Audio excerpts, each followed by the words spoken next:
Hello, dear students. Welcome to the official YouTube channel of Zenith Academy. Recently, West Bengal school service কমিশনের এসএলএসটির notification বেরিয়েছে, তোমরা সবাই জানো। তো এসএলএসটির 9, 10 অ্যান্ড 11, 12-এর জন্য ইংলিশের যে সিলেবাসটা আছে, তো সেটার উপরে আমি কিছু ক্লাস করাবো। তো আজকের যে টপিকটা করাবো সেটা হচ্ছে ওড টু আ নাইটিঙ্গেল। যেহেতু আমাদের হাতে সময় খুব কম, উই হ্যাভ অনলি 3 months, তো এই শর্ট পিরিয়ড অফ টাইমের মধ্যে কিন্তু সব কিছু ডিটেলে করতে গেলে পসিবল হবে না হয়তো। তো আমাদের যেটা করতে হবে সেটা হচ্ছে, যেহেতু এটা এমসিকিউ টাইপ এক্সাম, তো এখানে আমাদের ম্যাক্সিমাম ইনফরমেশনগুলো কালেক্ট করতে হবে। অবশ্যই পোয়েমের টেক্সটগুলো পড়তে হবে, ড্রামার টেক্সট পড়তে হবে, কিন্তু মোস্ট ইম্পর্টেন্ট কোয়েশ্চেনগুলো আমাদের একটু কালেক্ট করতে হবে। তো সেটা কিভাবে করব? তো আজকে দেখো, আমি ওড টু আ নাইটিঙ্গেলের কিডসের একটা one of the best creations, ode to a nightingale. তো জন কিটসের প্রথমে আমরা দেখব তার জন্ম এবং মৃত্যু। দেখো, জন কিটস জন্মেছিলেন 31 অক্টোবর 1795, আর উনি মারা গিয়েছিলেন 23 ফেব্রুয়ারি 1821। And he had a short life span, মাত্র 25 বছর বেঁচে ছিলেন। এবং এই 25 বছরেই তিনি যে কাজগুলো করে গিয়েছিলেন, দিজ আর ইমমর্টাল। এখনো পর্যন্ত সেগুলো অমর হয়ে আছে এবং সবসময় থাকবে। তো তিনি জন্মেছিলেন লন্ডনে। তো প্রথমে আমরা এইটা জেনে নেব যে প্রত্যেকটা কবির জন্ম এবং মৃত্যুর যে সালটা সেটা জেনে নেব, কারণ অবজেক্টিভ কোয়েশ্চেন এটা আসতে পারে। নেক্সট আমরা দেখব কিডসের প্যারেন্টস, অর্থাৎ তার বাবা এবং মা, তাদের নাম কি। যেমন কিডসের the name of Keats father was Thomas Keats and মায়ের নাম ছিল কি, ফ্রান্সিস কিডস। আচ্ছা, এবার এটা মনে রাখতে হবে, he was the eldest of 4 surviving children. একজন খুব কম বয়সী মারা গিয়েছিল, তার একটা মানে তার মা বাবার একটা সিবলিং বা offspring.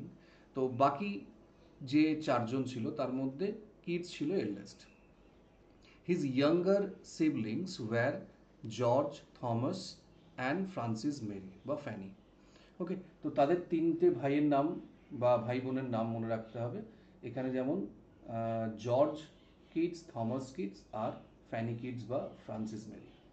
Okay, next, he published his first book of poems in 1817। ঠিক আছে, 1817 সালে তিনি প্রথম তার পোয়েমের যে সিরিজ সেটা তিনি পাবলিশ করেন। Although it was not very popular, and এরপরেও তিনি যেটা 18 সালে পাবলিশ করেন সেটাকেও কিন্তু খুব বাজেভাবে ক্রিটিসাইজ করা হয়েছিল। যাই হোক, তো তার ফার্স্ট পাবলিকেশন হচ্ছে, মানে পাবলিশ করা হয় তার পোয়েমগুলো হচ্ছে 1817 সালে। লিটারারি মুভমেন্ট, অর্থাৎ তিনি কোন যুগ থেকে বিলং করতেন, রোম্যান্টিসিজম। হি ওয়াজ আ রোম্যান্টিক পোয়েম। আর্লি 19th সেঞ্চুরির একজন রোম্যান্টিক পোয়েট ছিলেন কিডস। এবার তার সব থেকে বিখ্যাত হচ্ছে ওডস, যেরকম শেক্সপিয়ারের বা পেট্রার্কের, স্পেন্সারের সনেট, সেরকম কিডসের বিখ্যাত হচ্ছে ওডস। He wrote 6 odds. সেই ওডগুলোর নাম মনে রাখতে হবে: ode on a Grecian urn, ode on indolence, ode on melancholy, ode to a nightingale, ode to autumn and ode to psyche.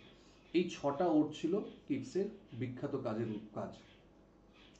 তো যার মধ্যে এখন আমরা আজকে যে ওডটা নিয়ে ডিসকাস করব বা কোয়েশ্চেন আনসার করব সেটা হচ্ছে ওড টু আ নাইটিঙ্গেল। ওকে, তো এই নামগুলো কিন্তু মনে রাখতে হবে। হয়তো এমসিকিউতে এরকমও কোয়েশ্চেন করতে পারে, out of the 4 which ode doesn't belong to Keats, এরকম কোয়েশ্চেন দিতে পারে। আচ্ছা, he fell in love with Fanny Brawne, he had an affair with Fanny Brawne, এটা মনে রাখতে হবে। And the cause of his death, কিভাবে মারা গিয়েছিল, টিউবারকিউলোসিসে। তখন এটা একটা খুব মারাত্মক রোগ ছিল, যেটার ট্রিটমেন্ট ছিল না বললেই হয়। অনেকেই কিন্তু এরকম বিখ্যাত কবিরা মারা গিয়েছিলেন টিউবারকিউলোসিসে, আমাদের যেরকম সুকান্ত ভট্টাচার্য। তো এটুকু হলো আমাদের বেসিক ইনফরমেশন। এইবার আমরা কিডসের এই কোয়েশ্চেনগুলো করবো। আচ্ছা, আর একটা জিনিস মনে রাখতে হবে যে এই যে 6টা ওড কিন্তু কিটস একটা বছরের মধ্যেই লিখেছিলেন, কয়েক মাসের মধ্যে তিনি এটা লিখেছিলেন।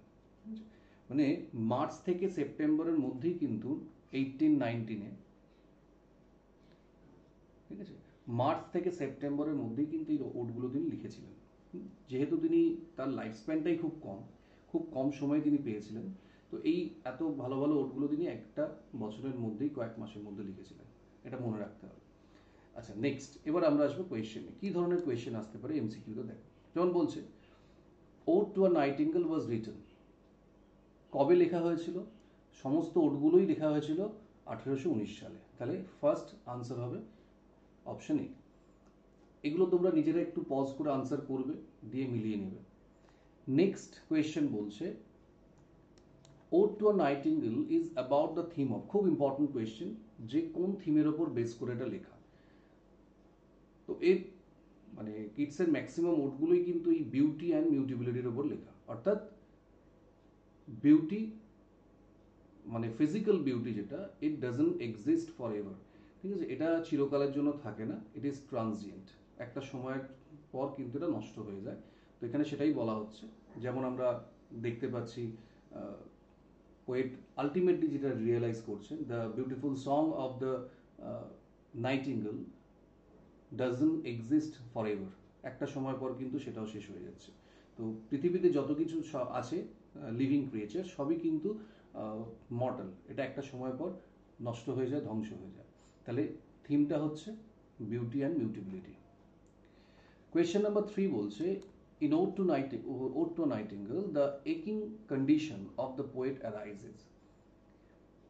আচ্ছা, এখানে একটা জিনিস মনে রাখতে হবে, এই যে এক কথাটা আছে, এর সঙ্গে পেনের একটা ডিফারেন্স আছে, ঠিক আছে, একের সঙ্গে কিন্তু পেনের একটা ডিফারেন্স আছে।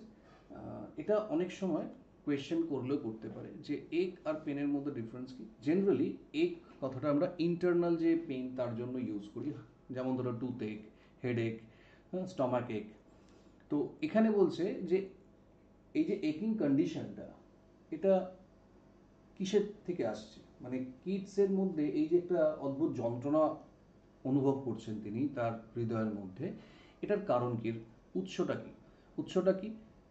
Out of intense joy. এই জয়টা আসছে কোথা থেকে? The joy that the poet finds in the nightingale song. That means the effect of the nightingale's song was so mesmerizing that he felt pain in his heart, ঠিক আছে, মানে অনেক সময় হয় না, আনন্দেও চোখ দিয়ে জল বেরিয়েছে, ব্যাপারটা এরকম আর কি। তার নাইটিঙ্গেলের গানটা এতটাই তাকে মন্ত্রমুগ্ধ করে দিয়েছে, এতটাই ফ্যাসিনেটিং এফেক্ট, হ্যাঁ, স্ট্রং এফেক্ট, যে তিনি তার হৃদয়ে একটা ব্যথাও অনুভব করছে, কিন্তু এই ব্যথাটা কষ্টের জন্য নয়, আনন্দে। নাম্বার 4 বলছে, হোয়াট ইজ লেথে? খুব ইম্পর্টেন্ট কোয়েশ্চেন, লেথের রেফারেন্স এখানে আছে। তো কিটসের যে হেলেনিজম, এটা এটা কিন্তু তারই একটা অংশ। লেথে হচ্ছে একটা গ্রিক মিথোলজিতে, Lethe is the name of a river, তাই না, যেটা হেদেসে আছে। লেথের সম্বন্ধে একটুখানি আমাদের জেনে রাখতে হবে। লেথে একটা রিভার, যেটা জল খেলে আর কি আমরা আমাদের যে মান্ডান ওয়ার্ল্ড সেটা সম্বন্ধে সব কিছু ভুলে যাই। অর্থাৎ আমরা যখন একটা অন্য জগতে যাব আফটার ডেথ, তখন কিন্তু এই জগৎ সম্বন্ধে উই বিকাম টোটালি অবলিভিয়াস। তো সেটা করলে কি, লেথের জল খেলে আমরা এটা সমস্ত কিছু ভুলে যাই আর কি। তো এখানে লেথের সম্বন্ধে তাহলে কি বলবো? Lethe is the river of forgetfulness in Hades. Okay, Lethe is the river of forgetfulness in Hades, হেদেসে আছে লেথে। নেক্সট 5 বলছে, লাইট উইং ড্রায়ার্ড। এটাও খুব ইম্পর্টেন্ট। ড্রায়ার্ড কি? এখান থেকে দুরকম কোয়েশ্চেন আসতে পারে। যেখানে যেমন কোয়েশ্চেন করেছে, হিয়ার ড্রায়ার্ড ইজ, ড্রায়ার্ড বলতে কি বোঝাচ্ছে? ড্রায়ার্ড মানে উড নিম, গাছপড়ি আমরা যাকে বলি, যেটা জঙ্গলে থাকে, গাছের মধ্যে থাকে, যাকে দেখা যায় না। বাট কোয়েশ্চেনটা যদি এরকম দিত, here light wing dryad refers to, তখন আমরা কি লিখতাম? The nightingale. Light wing dryad poet এখানে কাকে বলছে? নাইটিঙ্গেলকে, but dryad is a wood nymph. Why is the poet comparing the wood nymph to the nightingale? Because both remain invisible to the eyes of the poet. তার মানে এখানে পোয়েটের কাছে নাইটিঙ্গেলটা কিন্তু invisible আছে। The poet can't see where the nightingale is. তিনি কিন্তু দেখতে পাচ্ছেন না, জঙ্গলের মধ্যে থেকে শুধু তার গানটা শুনতে পাচ্ছেন। ড্রায়াডের ক্ষেত্রেও তাই হয়, আমরা তো স্পিরিটকে দেখতে পাই না, স্পিরিট সবসময় ইনভিজিবল থাকে, সেই জন্য তিনি ড্রায়াডের সঙ্গে নাইটিঙ্গেলের কম্পেয়ার করছেন। তাহলে এটার আনসার হবে অপশন সি। আর যদি রেফার টু বলতে এই পুরো ফ্রেজটা কাকে রেফার করছে, তখন আমরা নাইটিঙ্গেল বলতাম। কোয়েশ্চেনগুলো কিন্তু একটু ট্রিকি হতে পারে, তাই কোয়েশ্চেনগুলো একটু বুঝে নিতে হবে। 6 এর কোয়েশ্চেন বলছে testing of Flora. Who is Flora? আচ্ছা, ফ্লোরা আর ফনা আমরা খুব কমন টার্ম আমরা জানি। ফ্লোরা বলতে যেটাকে বোঝায় ফ্লাওয়ার বা ভেজিটেশন, হ্যাঁ, প্ল্যান্ট। আর ফনা হচ্ছে অ্যানিমাল, ঠিক আছে? তাহলে এখানে আমরা কি বলবো? ফ্লোরা হচ্ছে Roman goddess of flower and vegetation, আর অ্যানিমাল হলে তখন হতো ফনা। নেক্সট,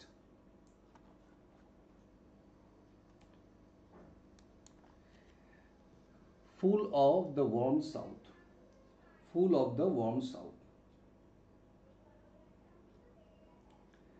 আচ্ছা, এখানে এই যে full of the warm south বলছে, কোয়েশ্চেনটা কি করছে? দ্য এক্সপ্রেশন মিনস, এটার কথাটার মানে কি? সাউথ মানে কিন্তু কোনো দিক বোঝাচ্ছে না এখানে। সাউথ মানে হচ্ছে কি? সাউদার্ন ফ্রান্সকে বোঝাচ্ছে, তাই না? Southern France is famous for wine. তাহলে wine production, the wine is distilled out of the sunny warmth of the climate of the south France. Option C হবে। ওকে, আচ্ছা, কোয়েশ্চেন 6-এর দেখো, এখান থেকে আরেকটা কোয়েশ্চেন হতে পারে। এই যে wine, Roman god of wine, goddess নয়, গড অফ ওয়াইন যদি বলে, তখন আমরা কি করব? বাকাস। এটাও আমাদের রেফারেন্স আছে এই কবিতাতেই। বাকাস, বাকাস হচ্ছে Roman god of wine, god of wine. Okay, এটা মনে রাখতে হবে, রোমান গড অফ ওয়াইন হচ্ছে বাকাস। আচ্ছা, তার যে রথটা কারা টানতো? লেপার্ডে টানতো। আচ্ছা, 8 বলছে হু ইজ কল্ড মিড মেজ এল্ডেস্ট চাইল্ড। এই স্ট্যান্ডা থেকে কিন্তু অনেকগুলো কোয়েশ্চেন হতে পারে। যেমন এই স্ট্যান্ডাতে আমরা কিডসের সেন্সুয়াসনেসটা বুঝতে পারছি, যে অন্ধকারে তিনি কিছু দেখতে পাচ্ছেন না, তার সত্ত্বেও কিন্তু তিনি সেন্স করতে পারছেন, গন্ধ শুকে ফুলগুলোকে আইডেন্টিফাই করছেন। হ্যাঁ, তো এই যে ব্যাপারটা, এখানে কতগুলো ফুলের নাম বলা হয়েছে এটা আমাদের মনে রাখতে হবে। এখানে অ্যাকচুয়ালি 4টে ফুলের নাম বলা হয়েছে। কী কী নামগুলো ছিল? একটা হচ্ছে দেখো হোয়াইট হ্যাথর্ন, ঠিক আছে, এটা এক ধরনের ওই জংলি গোলাপ বলতে পারি। প্যাস্টোরাল এগল্যান্টাইন একটা আছে, একটা ফাস্ট ফেডিং ভায়োলেট, ঠিক আছে, ভায়োলেট একটা নাম, আর একটা হচ্ছে মাস্ক রোজ। টোটাল 4টে ফুলের নাম বলা হয়েছে। তো এখানে যদি বলে এই স্ট্যান্ডাতে টোটাল কটা ফুলের নাম মেনশন করা হয়েছে, তখন আমরা বলবো 4। এইবার এখানে মিডমেজ এল্ডেস্ট চাইল্ড আমরা কাকে বলছি? মিডমেজ এল্ডেস্ট চাইল্ড বলা হচ্ছে মাস্ক রোজকে, ঠিক আছে? মিডমেজ এল্ডেস্ট চাইল্ড আমরা বলবো কাকে? মাস্ক রোজকে। নেক্সট, কোয়েশ্চেন নাম্বার 10 বলছে বাট ইন এমবাম ডার্কনেস। এটাও খুব ইম্পর্টেন্ট। এই যে এমবাম ডার্কনেস বলতে কি বোঝানো হচ্ছে? এমবাউন্ড মানে হচ্ছে সুগন্ধি, মনে রাখতে হবে। এমবাউন্ড মানে সুগন্ধি। তাহলে এখানে যে অপশনগুলো আছে, এখানে আমাদের সুগন্ধি বলতে কি বোঝাচ্ছে? বি। এমবাম ডার্কনেস কেন বলা হচ্ছে? বিকজ এখানে পোয়েট কিন্তু ডার্কনেসের মধ্যে কিছু দেখতে পাচ্ছেন না, কারণ অন্ধকারে আমরা কিছু দেখতে পাই না, but he can smell the fragrance of different flowers. বিভিন্ন রকমের যে ফুল ফুটে আছে, সেই ফুলের গন্ধগুলো তিনি কিন্তু স্মেল করতে পারছেন। সেজন্য বলছেন একটা সুগন্ধি রাত, অর্থাৎ অন্ধকারের মধ্যেও সুগন্ধগুলো ছড়িয়ে যাচ্ছে চারিদিকে। তাই এটাকে আমরা, মানে পোয়েট বলছেন এমবাম ডার্কনেস। তো এই কিছু কোয়েশ্চেন যেগুলো খুব ইম্পর্টেন্ট, আরও অনেক ইম্পর্টেন্ট কোয়েশ্চেন আছে। ভিডিওটা অনেক লেন্দি হয়ে যাবে, তো আমি ছোট ছোট করে এরকম ভিডিও বানাবো। তোমাদের যদি কারোর কোনো কোয়ারি থাকে, কোনো রকম যদি কোয়েশ্চেন থাকে, তোমরা অবশ্যই বলবে। কোনো কিছু যদি টেক্সট পড়ানোর থাকে বা কোনো টপিকের ওপর যদি কোয়েশ্চেন নিয়ে আলোচনা করার হয় সেগুলো অবশ্যই তোমরা বলবে, সেই অনুযায়ী আমি ক্লাস করানোর চেষ্টা করব। আচ্ছা, এখান থেকে আর একটা কোয়েশ্চেন মনে রাখতে হবে, পোয়েটের কিটসের এই যে কবিতাগুলো দেওয়া আছে, এছাড়াও কিন্তু কিটসের একটা বিখ্যাত কবিতা আছে, সেটা তোমরা নিশ্চয়ই নাম শুনেছ, সেটাকে আমরা বলবো ইটস আ লং পোয়েম, এন্ডাইমিয়ন। হ্যাঁ, এটা মনে রাখবে, এন্ডাইমিয়ন। এই এন্ডাইমিয়নের ফার্স্ট লাইনটা হচ্ছে খুব বিখ্যাত লাইন, যেটা আমরা প্রায় ইউজ করি সব জায়গায়। সেই লাইনটা কি ছিল? A think of beauty, a thing of beauty is a joy for ever.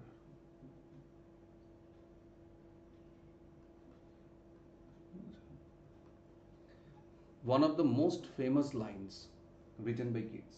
তো এইটা কিন্তু খুব ইম্পর্টেন্ট, যেই লাইনটা দিয়ে তোমাকে বলবে এটা কোথা থেকে নেওয়া হয়েছে, তখন সেটা লিখবো আমরা এন্ডাইমিয়ন। ওকে, তো এগুলো একটু বেসিক ইনফরমেশন, এগুলো নিয়ে রাখো। টেক্সট অবশ্যই পড়তে হবে পোয়েমের, কিন্তু নাইটিঙ্গেল অনেক লেন্দি পোয়েম, যেটা পড়তে গেলে বোঝাতে গেলে আমার অনেকটা সময় লাগবে। তো আপাতত আমি কিছু কোয়েশ্চেন আনসারের থ্রুই তোমাদের করাচ্ছি, যেহেতু সময়টা কম। ক্লাসটা কেমন লাগলো তোমরা অবশ্যই জানাবে, ভালো লাগলে শেয়ার করবে, সাবস্ক্রাইব করবে। খুব তাড়াতাড়ি দেখা হচ্ছে নতুন আর একটা ভিডিও নিয়ে। সবাই ভালো থেকো।